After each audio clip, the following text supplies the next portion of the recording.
Bharatiya Janata party को शर्म आनी चाहिए कि उन्होंने अध्यक्ष के पद का अपना प्रत्याशी खड़ा नहीं कर पाया। अगर राहुल गांधी जी वायनाड से सांसद हो सकते हैं तो लगभग 2 किलोमीटर दूर आप बाहरी प्रत्याशी को नहीं भूल सकते। और अधिकांश हमारे विधायक पूरे भारत में। सबसे बड़ा मुद्दा तो यहाँ बेरोजगारी का है। रोजगार के कोई साधन नहीं है। नाकार आदमी तुम ना घर में बैठ के तुम खुआ दे।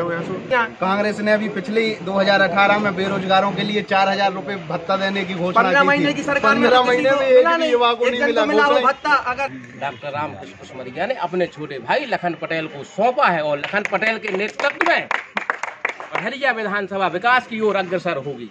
ये तो बात तय है कि पथरिया में बहुजन समाज पार्टी और राम भाई की आंधी है, क्योंकि हमने देखा कि कांग्रेस ने भी बागियों के सामने घुटने टेके और कहीं बीजेपी ने भी बागियों के सामने घुटने टेके।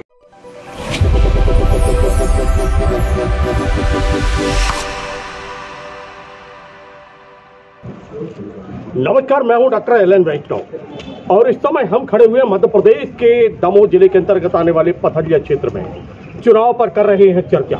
230 विधानसभा के रिक्त स्थान की पूर्ति के लिए मतदाता करेंगे मतदान 17 नवंबर को और उसी की तैयारी इस समय चल रही है।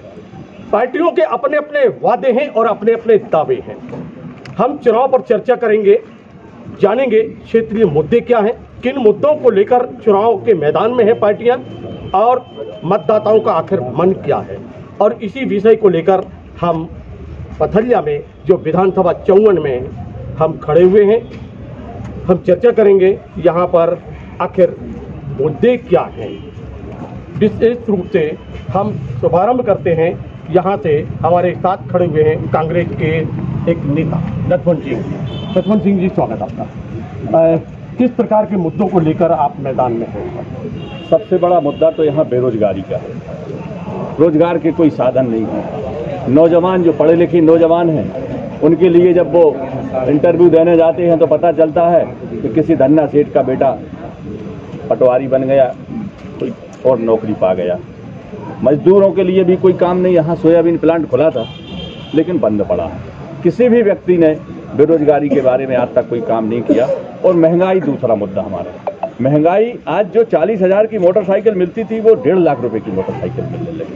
800 रुपये का जो तेल का टीन मिलता था खाने का, आज 2500 रुपये का मिल रहा है। चारों तरफ महंगाई है। गरीब आदमी महंगाई से बेहाल है। महंगाई और बेरोजगारी ये मुद्दा है। भारतीय जनता पार्टी के हमारे पास में यहाँ पर नेता हैं, उनसे हम चर्चा करेंगे। कांग्रेस के जो नेता हैं वो मुद्दा बता रहे हैं महंगाई और बेरोजगारी। क्या कोई बेरोजगारी नहीं है। अब भाई सब कोरदा का तो 350 रुपया में भी मजदूर नहीं मिले। सब किसान है, पूछ लो भैया 300 रुपया में मजदूर मिलेगा? नहीं मिले। सब हार्वेस्टरों से कटवा रहे हैं। आप कह रहे मोटरसाइकिलें, आप पिछले 7 वर्षों का रिकॉर्ड देख लो। मोटरसाइकिलों की बिक्री कब बढ़ी? अभी इकोनॉमी ज़्यादा है, अभी इकोनॉमी में बूम है, अभी मोटरसाइकिलें ज़्यादा बिक रही। अब रहा पहले किसानों की ज़मीन है 1 लाख रुपए की एकड़ मिल रही थी, अब 7.5-10 लाख रुपए की एकड़ असंचित कोई भी कहूँ की ज़मीन मिल जाए 10 लाख रुपए एकड़ से कम में। भाई जो बेरोजगारी, जिनको कहना जिनको कुछ नहीं करना, सुख लाने कुछ नहीं करना, नाकार आदमी तुम ना घर में बैठ के तुम खुआ दे।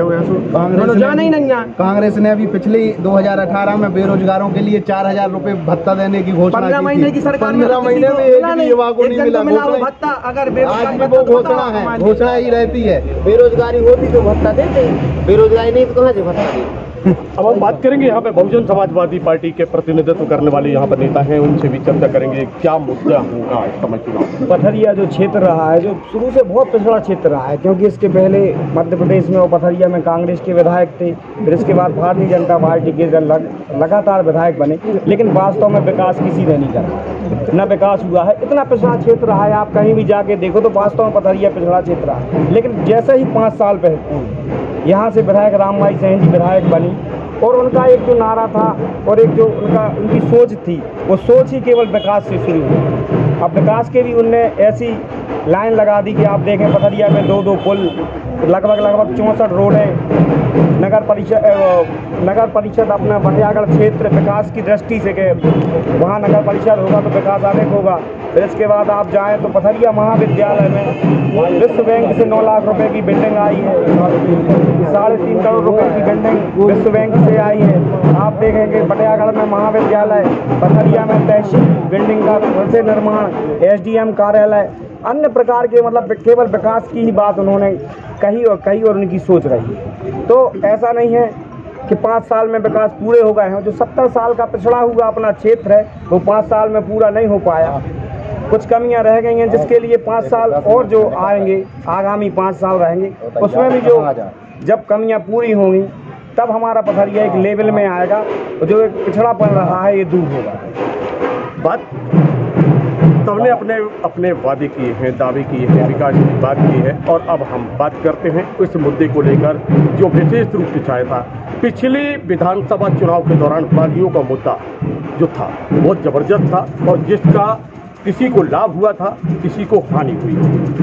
क्या इस बार भी कुछ अलग स्थिति नजर आ रही है? कस्में भी हो रही हैं और वादे भी हो रहे हैं। क्या डर सता रहा था कि फिर कहीं कुछ ना हो जाए?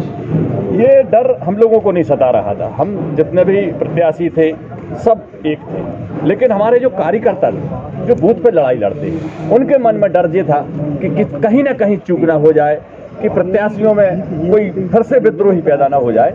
इसलिए उनमें ये चिंता थी और उस चिंता को हम लोगों ने माताजी के दरबार में दूर किया है, शपथ ली है और निश्चित मानिए कि सब लोग उस पर कायम रहेंगे। भारतीय जनता पार्टी के नेताओं से भी हम बात करेंगे। पिछली बार बगावत के स्वर तो भारतीय जनता पार्टी ने जीती थी और अब मना लिया गया है चुनाव रामकृष्ण की। क्या कहेंगे? अभी भी कुछ है कि वैसे ही करेंगे? सुबह का भूला शाम को घर वापस आ जाए तो भूला नहीं कहलाता। भारतीय जनता पार्टी का कोई भी नेता हो, आप हमें एक बार बताओ, जो भारतीय जनता पार्टी से रूठ के गया वो पुनः वापस भारतीय जनता पार्टी में। माननीय कल्याण सिंह जी भी एक समय भारतीय जनता पार्टी से रूठ के लगू गए, फिर वो रोए और पुनः भारतीय जनता पार्टी में। माननीय उमा भारती जी भी भारतीय जनता पार्टी से दूर हुई, प्रहलाद पटेल जी, लेकिन पुनः भारतीय, क्योंकि भारतीय जनता पार्टी एक स्वाभिमानी पार्टी है, इसका कार्यकर्ता स्वाभिमानी है। अन्य पार्टी में उसकी कीमत है ही नहीं, वो अपने स्वाभिमान से खिलवाड़ कर ही नहीं सकता। वो किसी पार्टी में जाएगा, साल 2-3 साल में 6 महीना बाद वो पुनः अपने घर पे आ जाएगा, जैसे उड़ी जहाज का पंछी फिर जहाज पे आवे। तो भारतीय जनता पार्टी का कार्यकर्ता है वो जहाज का पंछी और जहाज पे ही वापस आता है और जहाज को आगे बढ़ाता है। पथरिया में जहाँ कुछ ज्यादा है नहीं, इसलिए बड़े भाई राम ने अपने छोटे भाई लखन को पथरिया के विकास को आगे ले जाने का काम डॉक्टर रामकृष्ण कुशमरिया ने अपने छोटे भाई लखन पटेल को सौंपा है और लखन पटेल के नेतृत्व में पथरिया विधानसभा विकास की ओर अग्रसर होगी। ये 5 वर्ष लग गए राम को मनाने में, क्या कहाँ 5 वर्ष भैया? ज्योतिरादित्य जी को लेके आ गए, 5 वर्ष कहाँ लगे? 2 वर्ष आधी सी कांग्रेस लेके आ गए। बाबा जी खुद कहते हैं कि आधी सी कांग्रेस लेके आ गए भाजपा में। बाबा जी गए थे वहाँ से माननीय सिंधिया जी को साथ लेकर आए और आने के बाद सरकार बनाई और अब फिर एक बार डॉक्टर रामकृष्ण कुशमरिया के आशीर्वाद से प्रदेश में भी और पथरिया में भारतीय जनता पार्टी की सरकार पथरिया विधानसभा और पूरे प्रदेश को विकास की ओर अग्रसर करे।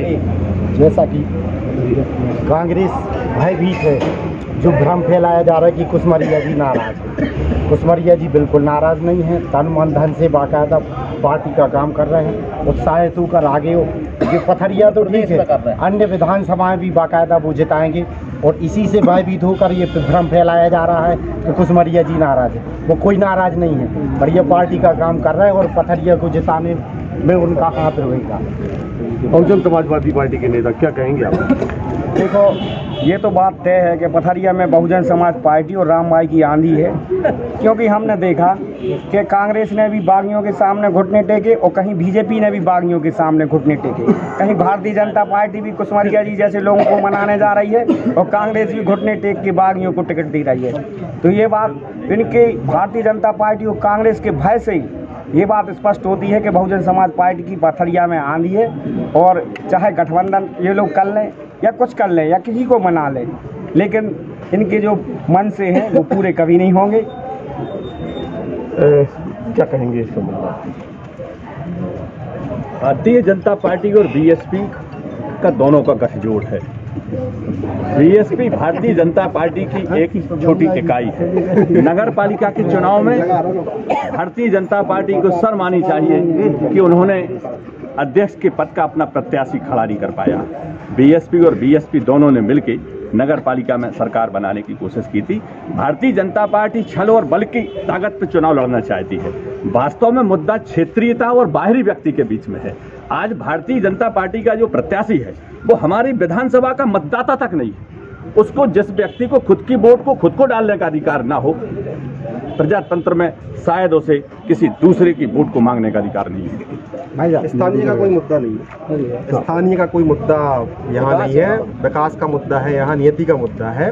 माननीय अध्यक्ष जी वरिष्ठ हैं हमारे, अगर राहुल गांधी जी वायनाड से सांसद हो सकते हैं तो लगभग 2 किलोमीटर दूर आप बाहरी प्रत्याशी को नहीं भूल सकते। और अधिकांश हमारे विधायक पूरे भारत वो छोड़कर माननीय राहुल गांधी जी को ही पता था कि वायनाड के अलावा कहीं से जीत ही नहीं सकते। तुष्टिकरण की राजनीति थी, इसलिए वो कांग्रेस पार्टी ने हमेशा तुष्टिकरण की राजनीति की है, हमेशा हिंदू मुस्लिम को लड़ाने की भारतीय जनता पार्टी की सरकार ने 2000 जब बाबा जी, उसके पहले भी सरकारें आई और माननीय लखन जी रहे, तो लगभग 4000 करोड़ के काम पथरिया विधानसभा में चले हैं। लगभग 5 बड़ी बड़ी परियोजनाएं, उससे बेरोजगारी भी खत्म हो रही है। आज फूड प्रोसेसिंग की 2 यूनिट है, एक तो इन्हीं के वार्ड में है, शायद भूपेन भैया है हमारे, वो टमाटर का केचप बना रहे हैं, एक बोतराई में लगी है। भारतीय जनता पार्टी की सरकार में संभव हुआ कि आज 2 बड़ी बड़ी कंपनियां यहाँ से उठ करके स्टार्टअप लेकर के आगे भविष्य में आगे जाएंगी। ये सब भारतीय जनता पार्टी की सरकार कर सकती है, उसका नेता कर सकता है, उसका नेतृत्व कर सकता है, और कोई नहीं कर सकता है। इसलिए ये सब मुद्दे बेमानी है, यहाँ सिर्फ विकास जीतेगा और कोई इसमें कुछ हाथ नहीं लगा सकता। रही बात प्रत्याशी की बाहरी है, ये सब मतलब भ्रम फैलाया जा रहा है। आप देखिए प्रदेश में उठाइए, प्रदेश की इकलौती विधानसभा है पथरिया, जहां एक भी व्यक्ति ने विरोध नहीं किया कि लखन पटेल की टिकट के संबंध में।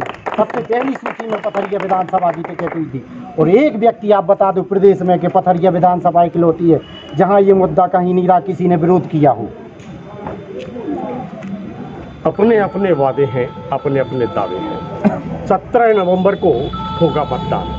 2,32,000 से अधिक मतदाता अपने मताधिकार का करेंगे प्रयोग, और फिर आएगा परिणाम। इस बार किसकी सरकार बनती है, किसको मिलता है ताज और किसको मिलता है बनवास, आने वाला वक्त बताएगा।